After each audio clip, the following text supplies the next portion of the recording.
بسم اللہ الرحمن الرحیم۔ السلام علیکم۔ یہ تھا شاہدائیں بصیرت کا آڈیو بک سیکشن ہے۔ اس وقت آپ جو کتاب سننے کی سعادت حاصل کر رہے ہیں وہ ہے سچی کہانیاں حصہ دوم۔ اس کے لکھنے والے کا نام ہے شہید استاد مرتضیٰ مطہری۔ اس کا 10واں پارٹ ملاحظہ فرمائیے۔ عالم کے سامنے۔ حضرت رسول خدا صلی اللہ علیہ وآلہ وسلم کے پاس ایک شخص انصار میں سے آیا اور اس نے سوال کیا، اے رسول خدا، اگر کسی کا جنازہ مشیت و تدفین کے لیے تیار ہو اور دوسری طرف علمی نشست ہو جس میں شرکت کرنے سے کسب فیض ہو اور دونوں بیک وقت ہوں اور وقت بھی اتنا نہ ہو کہ دونوں جگہ کوئی شرکت کر سکے، ایک میں شریک ہو تو دوسرے سے محروم رہ جائے، تو ایسی صورت میں آپ کس کو پسند کریں گے تاکہ میں بھی اسی میں شرکت کروں؟ حضرت صلی اللہ علیہ وآلہ وسلم نے ارشاد فرمایا، اگر دوسرے لوگ موجود ہیں جو جنازے کے ہمراہ جا کر اسے دفن کریں تو تم علمی بزم میں شرکت کرو، کیونکہ ایک علمی بزم میں شرکت 1000 جنازوں کی مشیت میں حاضری، 1000 بیمار کی عیادت، 1000 رات کی عبادت، 1000 دن کے روزے، 1000 درہم صدقہ، 1000 غیر واجب حج اور 1000 غیر واجب جہاد سے بہتر ہے۔ یہ سب چیزیں کہاں اور عالم کی خدمت میں حاضری کہاں؟ کیا تمہیں نہیں معلوم کہ علم کی بدولت خدا کی اطاعت کی جاتی ہے اور علم کے ذریعے عبادت خدا ہوتی ہے؟ دنیا اور آخرت کی خیر اور بھلائی علم سے وابستہ ہے، جس طرح سے دنیا اور آخرت کی برائی جہالت سے جدا نہیں۔ حشام اور طاؤس یمانی۔ حشام ابن عبد الملک اموی خلیفہ اپنے زمانہ خلافت میں مکہ حج کے ارادے سے آیا تو اس نے یہ حکم دیا کہ جس شخص نے رسول خدا کا زمانہ دیکھا ہو اور ان کی صحابیت کا شرف حاصل کیا ہو اسے لایا جائے تاکہ اس سے اس زمانے سے متعلق سوالات کرے۔ اس کو بتایا گیا کہ رسول خدا کا کوئی بھی صحابی زندہ نہیں ہے، سب انتقال کر گئے۔ حشام نے کہا تابعین میں سے کسی کو لایا جائے تاکہ ان کے حضور سے کسب فیض کریں۔ طاؤس یمانی کو حاضر کیا گیا۔ طاؤس جس وقت آئے تو انہوں نے اپنے جوتے حشام کے سامنے فرش پر اپنے پیروں سے نکالے اور خلاف معمول سلام کیا۔ ہر شخص سلام کے وقت السلام علیکہ یا امیر المومنین کہتا تھا، لیکن طاؤس نے صرف السلام علیکہ کہا اور یا امیر المومنین نہیں کہا۔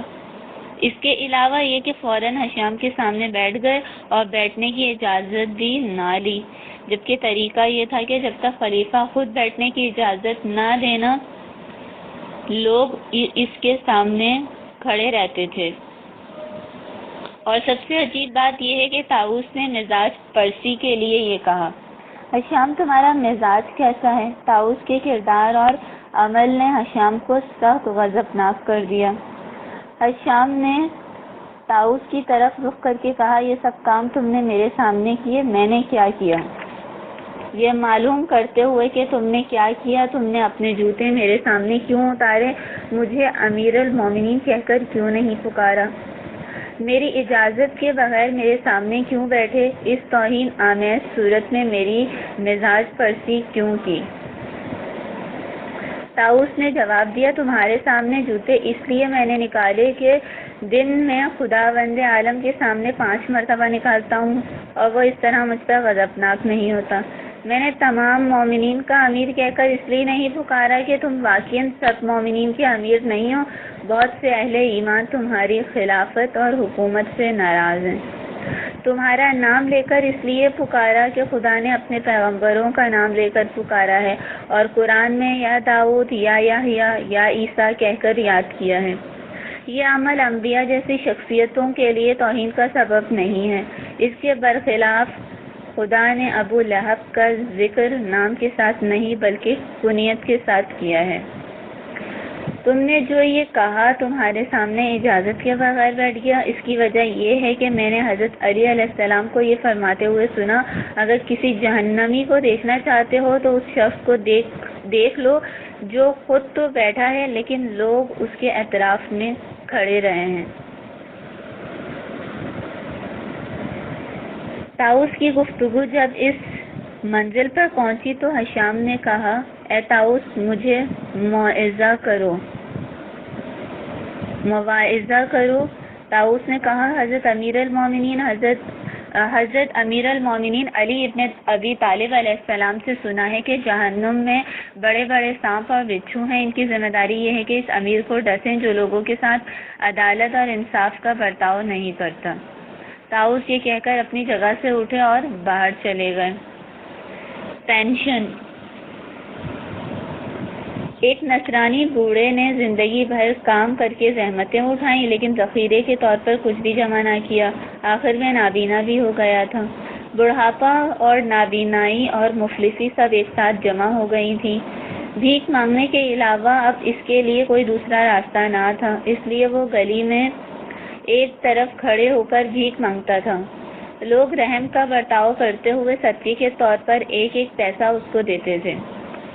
اس طرح وہ اپنی بے کیف اور رنج آویز زندگی بسر کر رہا تھا، یہاں تک کہ ایک دن جب حضرت امیر المومنین علی ابن ابی طالب علیہ السلام ادھر سے گزرے اور اس کو اس حال میں دیکھا تو حضرت علی علیہ السلام اس بوڑھے کے حالات کی تحقیق میں لگ گئے تاکہ سمجھ سکیں کہ یہ شخص ان دنوں ایسی حالت میں کیوں مبتلا ہے، اور یہ معلوم کریں کہ آیا اس کا کوئی لڑکا ہے جو کہ اس کا کفیل ہو سکے، کیا کوئی دوسرا راستہ ہے کہ جس کے ذریعے یہ بوڑھا عزت کے ساتھ زندگی بسر کر سکے اور بھیک نہ مانگے۔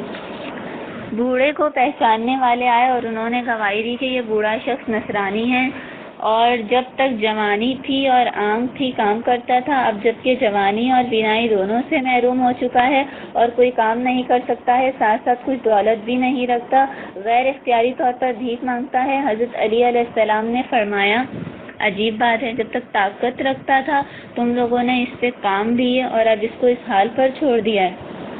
اس شخص کے گزشتہ حالات سے یہ پتہ چلتا ہے کہ جب تک طاقت رکھتا تھا کام کر کے خدمت خلق کی۔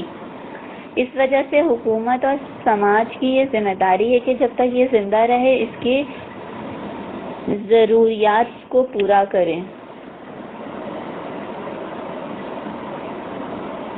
جاؤ اور اس کو بیت المال سے مستقل کچھ رقم دیا کرو۔ عاشق رسول صلی اللہ علیہ وآلہ وسلم۔ ایک شخص حضرت رسول خدا صلی اللہ علیہ وآلہ وسلم سے بے حد عشق و محبت کرتا تھا اور تیل یعنی روغن زیتون بیچنے کا کام کرتا تھا۔ اس کے بارے میں یہ خبر مشہور تھی کہ وہ صدقے دل سے رسول خدا سے بے پناہ عشق اور محبت کرتا تھا اور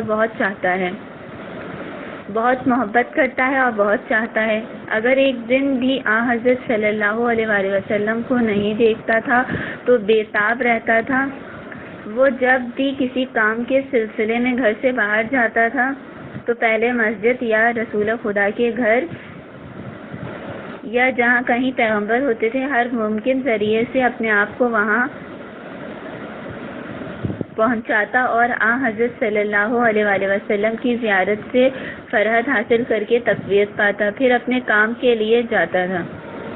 جب کبھی پیغمبر کے ارد گرد لوگ ہوتے اور وہ لوگوں کے پیچھے اس طرح ہوتا کہ پیغمبر کو نہ دیکھ پا رہا ہو تو لوگوں کے پیچھے سے گردن اونچی کرتا تاکہ ایک بار ہی صحیح جمال پیغمبر پر نگاہ ڈال سکے۔ ایک دن رسول خدا اس کی طرف متوجہ ہوئے کہ لوگوں کے پیچھے سے ان کو دیکھنے کی کوشش کر رہا ہے۔ پیغمبر بھی بڑھ کر اس کے مقابل آ گئے تاکہ وہ شخص آسانی کے ساتھ ان کو دیکھ سکے۔ وہ شخص اس دن پیغمبر کو دیکھنے کے بعد اپنے کام کے لیے گیا لیکن تھوڑی دیر نہ ہوئی تھی کہ واپس آیا۔ جیسے ہی رسول خدا کی دوسری بار اس پر نظر پڑی، ہاتھ کے اشارے سے اس کو قریب بلایا، وہ رسول خدا کے سامنے آ کر بیٹھ گیا۔ حضرت رسول خدا نے فرمایا، آج کی تیری روش دوسرے اور دنوں سے کیوں مختلف رہی؟ دوسرے دنوں میں ایک مرتبہ آ کر اپنے کام کے لیے چلا جاتا تھا، لیکن آج جانے کے بعد دوبارہ واپس آیا کیوں؟ اے رسول خدا، حقیقت یہ کہ آج میرے دل میں آپ کی محبت اتنی زیادہ ہو گئی ہے کہ میں اپنے کام کے لیے نہ جا سکا، مجبور ہو کر واپس آ گیا۔ رسول خدا نے اس کے لیے دعائے خیر کی۔ وہ اس دن اپنے گھر گیا، لیکن پھر دوبارہ دکھائی نہ دیا۔ چند دن گزر گئے اور اس کی کوئی خبر نہ مل سکی۔ پیغمبر اسلام نے اپنے اصحاب نے سے اس کے بارے میں معلوم کیا تو سب نے یہی کہا کہ ایک مدت سے ہم اس کو نہیں دیکھ رہے ہیں۔ حضرت صلی اللہ علیہ وآلہ وسلم نے ارادہ کیا کہ جا کر اس شخص کی خبر لیں اور معلوم کریں کہ اس پر کون سی مصیبت نازل ہوئی ہے۔ اپنے چند دوست اور اصحاب کے ہمراہ روغن زیتون کے بازار کی طرف تشریف لے گئے۔ جیسے ہی اس شخص کی دکان پر پہنچے، دیکھا دکان بند ہے اور کوئی نہیں ہے۔ اس کے ہمسائے سے اس کے حالات معلوم کیے تو انہوں نے کہا، اے رسول خدا، کئی روز پہلے انتقال ہو چکا ہے۔ انہی لوگوں نے کہا، اے رسول خدا، وہ بہت امانت دار اور سچا انسان تھا، لیکن اس میں ایک بری خصلت تھی۔ وہ کون سی بری خصلت؟ 5 برے کاموں سے پرہیز نہیں کرتا تھا، مثلا عورتوں کی فکر میں رہا کرتا تھا۔ خدا اس کو بخشے اور اپنی رحمت میں شامل کرے۔ وہ مجھے اتنا زیادہ چاہتا تھا اور مجھ سے محبت کرتا تھا کہ اگر وہ غلام و کنیز فروشی بھی کرتا ہوتا تو خدا اسے بخش دیتا۔ کھیرے والا۔ 2 صدی ہجری میں ایک نشست اور ایک مرتبہ میں عورت کو 3 طلاق دینے کا مسئلہ اہل نظر کے زیر بحث تھا۔ اس زمانے کے بہت سے علماء و فقہا اس بات کے معتقد تھے کہ ایک مرتبہ میں 3 طلاق پے در پے بغیر رجوع کے صحیح ہے، لیکن علماء و فقہائے شیعہ اثنا عشری ائمہ معصومین علیہ السلام کی پیروی کی وجہ سے اس قسم کے طلاق کو باطل اور بے اثر جانتے تھے۔ فقہائے شیعہ یہ کہتے تھے کہ عورت کو 3 طلاق دینا اس وقت صحیح ہے جب 3 بار واقعہ ہو۔ اس طرح کے مرد عورت کو طلاق دے اور اس کے بعد رجوع کرے، دوبارہ طلاق دے، پھر رجوع کرے، اس وقت تک جب تیسری بار طلاق دے گا تو اب عدہ میں مرد کا حق رجوع ختم ہو جائے گا۔ عدہ کے بعد بھی دوبارہ ازدواج کا حق نہیں رکھتا، مگر یہ کہ محلل کے مراحل انجام پا جائیں، یعنی اس عورت کی شادی کسی دوسرے مرد سے ہو جائے اور ان دونوں کی ہم بستری کرنے کے بعد ان کے درمیان طلاق یا وفات کے ذریعے جدائی واقعہ ہو جائے۔ کوفہ میں ایک شخص نے اپنی بیوی کو ایک مرتبہ میں 3 طلاق دیں اور بعد میں اپنے اس عمل پر پشیمان ہوا، اس لیے کہ اپنی بیوی سے بہت محبت کرتا تھا اور صرف ایک معمولی سی رنجش کی بنا پر جدائی کا ارادہ کر لیا تھا۔ عورت بھی اپنے شوہر سے محبت کرتی تھی، اس وجہ سے دونوں اس مشکل کی چارہ جوئی میں لگ گئے۔ اس مسئلے کے سلسلے میں جب علماء شیعہ سے استفتاء کیا، سب نے متفق ہو کر کہا، جب 3 طلاق ایک دفعہ میں واقعہ ہوئی ہیں، باطل و بے اثر ہیں، اور اس وجہ سے تم دونوں اب بھی شرعاً اور قانوناً میاں اور بیوی ہو، لیکن دوسری طرف عام لوگ اپنے تمام علماء اور فقہا کی پیروی کی وجہ سے یہ کہتے تھے کہ وہ طلاق صحیح ہے اور ان دونوں کو ازدواجی زندگی سے روکتے تھے۔ عجیب مشکل درپیش تھی۔ ازدواجی زندگی میں حرام اور حلال کا مسئلہ معنی تھا۔ دونوں مرد اور عورت بھی یہی چاہتے تھے کہ گزشتہ زمانے کی طرح اپنی زندگی گزارتے رہیں، لیکن فکر مند تھے کہ کہیں ایسا نہ ہو کہ طلاق صحیح ہو اور اس کے بعد ان کی ہم بستری حرام ہونے کی وجہ سے ان کی آئندہ کی اولاد ناجائز ہو۔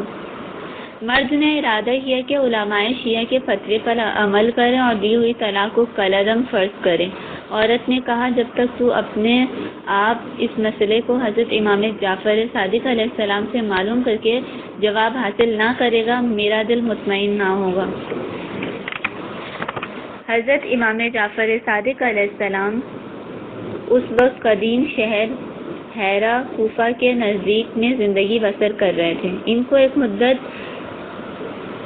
مدت سے عباسی خلیفہ نے اس جگہ مدینے سے بلا کر نظر بند کر رکھا تھا اور کوئی بھی امام سے ملاقات یا گفتگو نہیں کر سکتا تھا۔ اس مرد نے جس تدبیر سے چاہا کہ اپنے آپ کو امام کی خدمت میں پہنچائے، کامیاب نہ ہوا۔ جہاں امام علیہ السلام نظر بند تھے، ایک دن اس کے قریب کھڑا ہو کر امام کے گھر کا راستہ حاصل کرنے کی فکر میں تھا کہ اچانک اطراف کوفہ میں رہنے والوں میں سے ایک دیہاتی کو دیکھا جو کہ سر پر کھیرے کا ٹوکرا رکھے آواز لگا رہا ہے، کھیرا لے لو کھیرا۔ اس دیہاتی شخص کو دیکھتے ہی دماغ نے بجلی کی طرح کام کیا۔ آگے بڑھ کر اس سے کہا، ان تمام کھیروں کو کتنے میں بیچو گے؟ 1 درہم نے۔ لو یہ 1 درہم۔ اس وقت دیہاتی شخص سے اس نے یہ خواہش کی کہ چند منٹ کے لیے پہننے کو اپنی پگڑی دے دے اور اسے جلد واپس کرنے کا وعدہ کیا۔ دیہاتی نے یہ بات قبول کر لی۔ اس نے دیہاتی پگڑی پہن کر اپنے سراپا کو دیکھا تو بالکل ایک دیہاتی معلوم پڑ رہا تھا۔ کھیرے کی ٹوکری سر پر رکھی اور کھیرا لے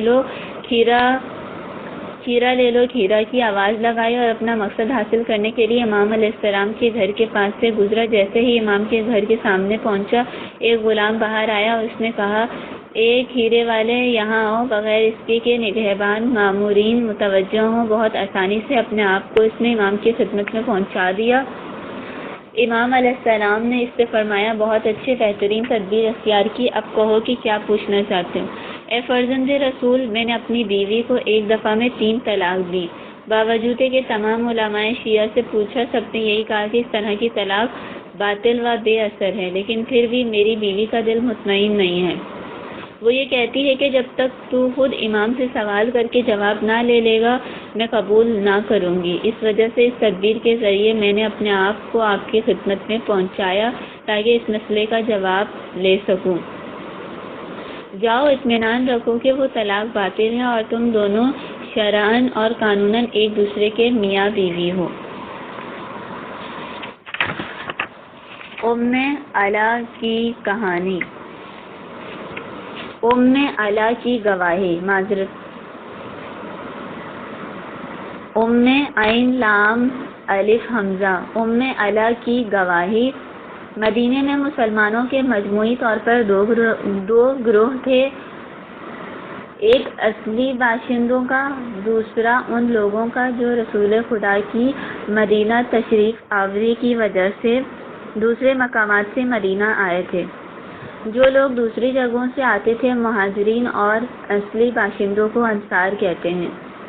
مہاجرین چونکہ وطن، گھر، مال و دولت اور غالباً اہل و عیال کو چھوڑ کر آئے تھے، اس لیے ان کے پاس اسباب زندگی اور کوئی سر و سامان نہ تھا، لیکن یہ لوگ سچے محب اور عاشق تھے۔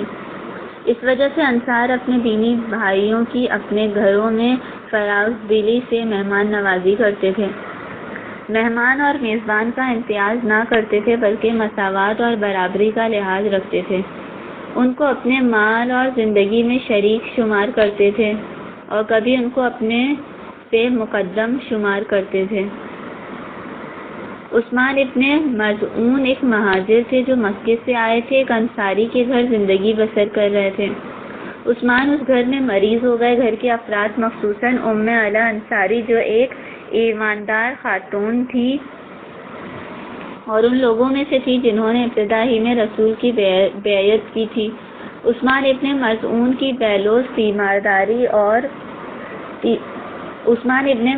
کی تیمارداری کر رہی تھی، لیکن دن بدن ان کی بیماری شدید سے شدید تر ہوتی گئی اور اسی بیماری کے نتیجے میں دنیا سے رحلت کی۔ گھر کے افراد عثمان ابن مظعون کے عظمت، ایمان اور عمل کی منزلت سے واقف ہونے کے ساتھ یہ بھی جانتے تھے کہ واقعاً ایک سچے مسلمان تھے۔ حضرت رسول خدا سے ان کی محبت اور خلوص کا بھی علم رکھتے تھے۔ ہر شخص کے لیے یہ 2 سندیں کافی تھیں کہ وہ گواہی دے کہ عثمان اہل بہشت سے ہیں۔ جس وقت لوگ دفن کے مقدمات فراہم کرنے میں مشغول تھے، رسول خدا تشریف لائے۔ ام علا نے عثمان ابن مظعون کے جنازے کی طرف رخ کر کے کہا، اے عثمان خدا کی رحمت تجھ پر نازل ہو۔ میں اس وقت گواہی دیتی ہوں کہ خدا نے تجھے اپنی جوار رحمت میں داخل کر لیا۔ جب یہ جملے ام علا کی زبان سے نکلے تو رسول خدا نے فرمایا تو نے کیسے سمجھا کہ خدا نے عثمان کو اپنی جوار رحمت میں داخل کر لیا؟ اے رسول خدا میں نے یوں ہی کہہ دیا ورنہ مجھے کیا معلوم۔ عثمان ابن مظعون ایسی دنیا میں چلا گیا کہ جہاں سارے پردے آنکھوں کے سامنے سے ہٹا دیے جاتے ہیں۔ بے شک میں بھی اس کے لیے خیر و سعادت کی امید رکھتا ہوں، لیکن میں تجھ سے یہ کہتا ہوں کہ میں پیغمبر ہوتے ہوئے بھی خود اپنے یا تم میں سے کسی کے بارے میں اس قسم کی یقینی رائے کا اظہار نہیں کرتا۔ ام علا نے اس کے بعد کسی کے بارے میں اس قسم کی رائے کا اظہار نہ کیا۔ اگر کسی مرنے والے کے بارے میں اس سے پوچھا جاتا تو وہ یہی کہتی تھی صرف خدا ہی جانتا ہے کہ وہ اس وقت کس حال میں ہے۔ جب ایک عرصہ عثمان ابن مظعون کی موت کو گزر گیا تو ام علا نے اس کو خواب میں دیکھا کہ اس کے لیے ایک نہر جاری ہے۔ اپنے خواب کو رسول خدا سے بیان کیا۔ حضرت صلی اللہ علیہ وسلم نے فرمایا اس کا عمل نہر کے مانند جاری ہے۔ آدھی رات کی اذان۔ اموی دور خلافت میں اس وقت کی پوری دنیا اسلام پر صرف قوم عرب حکومت کر رہی تھی اور تمام اختیارات اسی کے ہاتھوں میں تھے، لیکن عباسی خلفاء کے زمانے میں رفتہ رفتہ ایرانیوں نے اقتدار پر قبضہ پایا اور منصب اور عہدے اپنے ہاتھوں میں لے لیے۔ عباسی خلفاء عرب ہونے کے باوجود اپنی قوم سے خوش نہ تھے۔ ان کی سیاست یہ تھی کہ عربوں کو دور رکھیں اور ایرانیوں کو اقتدار بخشیں۔ یہاں تک کہ ایران کے بعض شہروں میں عربی زبان کی اشاعت بھی روکی اور مامون کے زمانے تک یہی سیاست رہی۔ مامون کے بعد اس کا بھائی معتصم مسند خلافت پر آیا۔ مامون اور معتصم پدری بھائی تھے۔ مامون کی ماں ایرانی تھی اور معتصم کی ماں ترک تھی۔ اسی وجہ سے معتصم کی خلافت ان ایرانیوں کے موافق نہ تھی جو بڑے عہدوں پر تھے۔ ایرانیوں کی مرضی تھی کہ مامون کے بیٹے عباس کو خلافت ملے۔ معتصم اس بات کو سمجھ گیا تھا اور اسے یہ خطرہ تھا کہ کہیں ایرانیوں کی مدد سے میرا بھتیجا عباس خلافت کے لیے کھڑا نہ ہو جائے اور سب اپنے ہاتھ میں لے لے۔ اسی سبب سے اس نے سوچا عباس کو درمیان سے ہٹا دے اور ان ایرانیوں کے اثر و رسوخ کا بھی خاتمہ کرے جو عباس کے طرفدار تھے۔ اس نے عباس ابن مامون کو قید میں ڈال دیا اور وہ وہیں مر گیا۔ ایرانیوں کے اثر و رسوخ کو کم کرنے کے لیے اس نے یہ خاکہ بنایا کہ دوسری قوت کو حکومت میں لائے اور وہ ایرانیوں کے جانشین ہو جائیں۔ اسی نظریے کے تحت بہت سے لوگ ترکستان،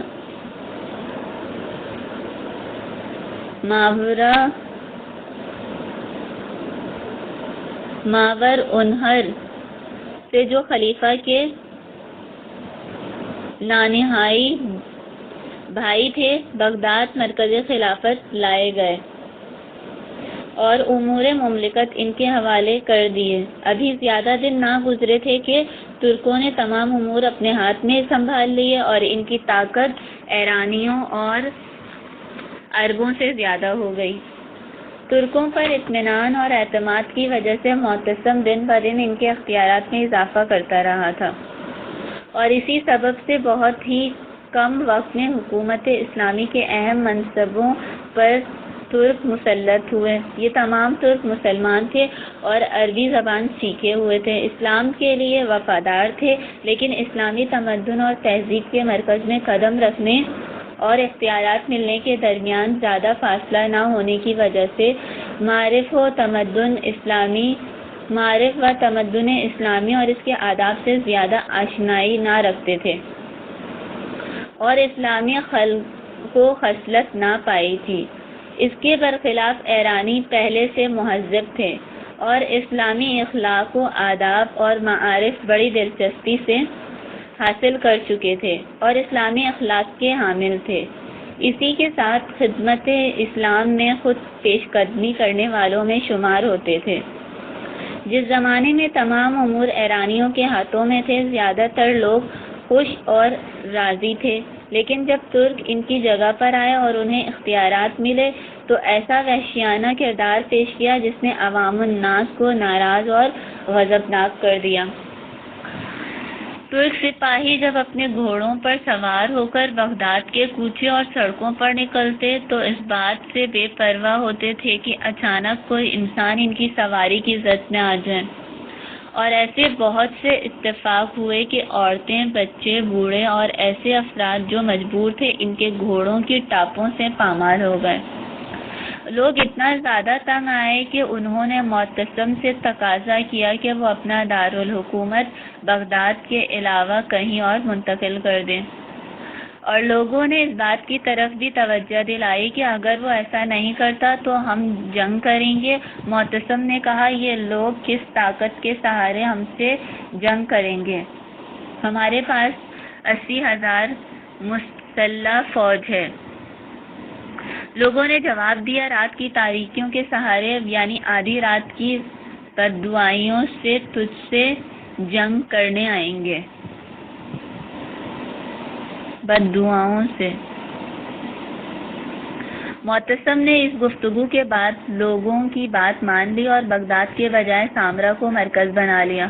معتصم کے بعد واسق،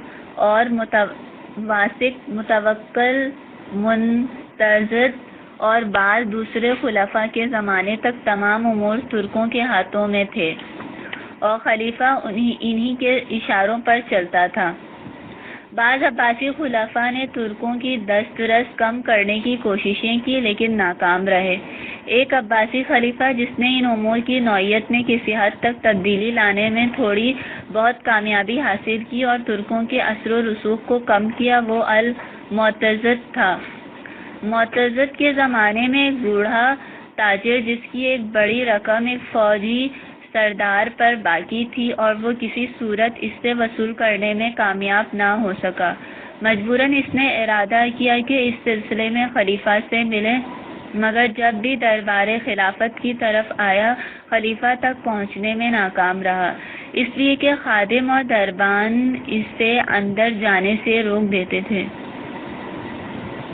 بیچارہ تاجر ہر طرف سے مایوس ہو گیا اور اسے کوئی راہ نظر نہیں آ رہی تھی، یہاں تک کہ کسی نے اس کی رہنمائی کی اور سے شنبہ بازار میں ایک درزی کا پتہ بتا دیا اور کہا، یہ تیری مشکل آسان کر سکتا ہے۔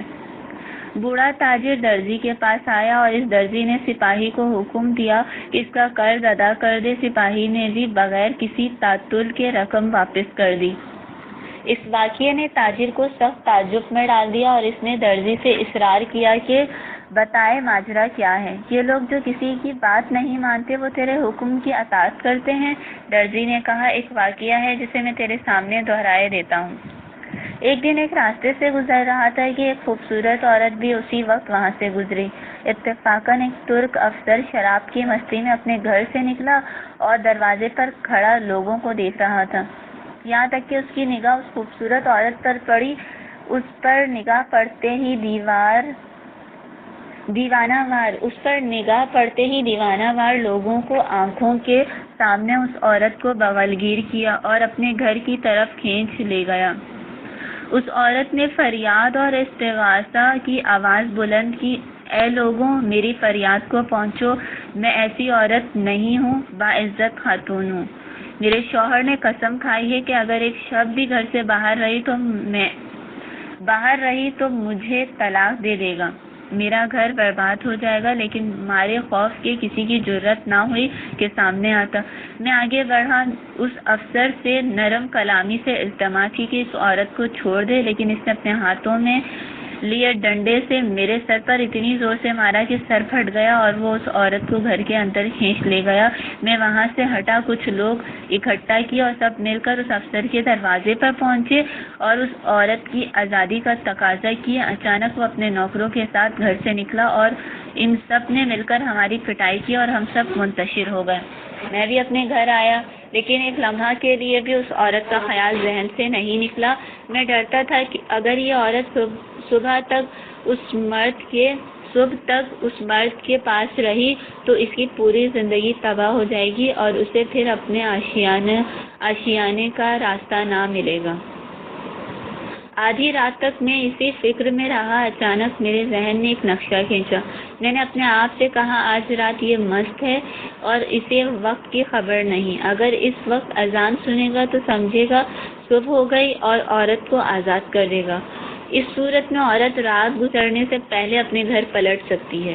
فوراً میں مسجد میں آیا اور منارہ پر جا کر آواز اذان بلند کی اور ساتھ ہی ساتھ سڑکوں اور جگہوں کی طرف دیکھ رہا تھا کہ وہ عورت آزاد ہوئی یا نہیں۔ اچانک میں نے دیکھا کہ پیادہ اور سوار سپاہی سڑکوں پر دوڑ رہے ہیں اور معلوم کر رہے ہیں کہ کون شخص ہے جو رات کے اس حصے میں اذان دے رہا ہے۔ میں نے سخت وحشت زدہ ہونے کی وجہ سے اپنی نشاندہی کر دی کہ میں اذان دے رہا تھا۔ ان لوگوں نے کہا، جلدی نیچے اتر، تجھے خلیفہ نے طلب کیا ہے۔ مجھے خلیفہ کے پاس لے گئے۔ میں نے دیکھا خلیفہ بیٹھا ہوا میرا انتظار کر رہا ہے۔ مجھ سے سوال کیا، تو نے اس وقت اذان کیوں دی؟ میں نے ابتدا سے آخر تک تمام ماجرا اسے سنا دیا۔ اسی وقت خلیفہ نے حکم دیا کہ افسر کو اس عورت کے ساتھ حاضر کیا جائے۔ افسر کو لایا گیا۔ خلیفہ نے تھوڑی سی باز پرس کے بعد افسر کے قتل کا حکم دے دیا اور اس عورت کو اس تاکید کے ساتھ گھر بھیج دیا کہ خلیفہ کے نزدیک عورت بے قصور ہے، لہذا شوہر اس سے کوئی مواخذہ نہ کرے اور اس کے ساتھ اچھا سلوک کرے۔ اس وقت معتضد نے مجھے حکم دیا، جب بھی ایسے مظالم دیکھو تو ایسے ہی عمدہ طریقے پر عمل کرو، میں انصاف کروں گا۔ اور یہ خبر لوگوں کے درمیان نشر ہو گئی۔ اس کے بعد سے یہ لوگ میرا پورا خیال رکھتے ہیں اور یہی سبب تھا کہ میں نے اس قرضدار افسر کو حکم دیا اور اس نے اطاعت کی۔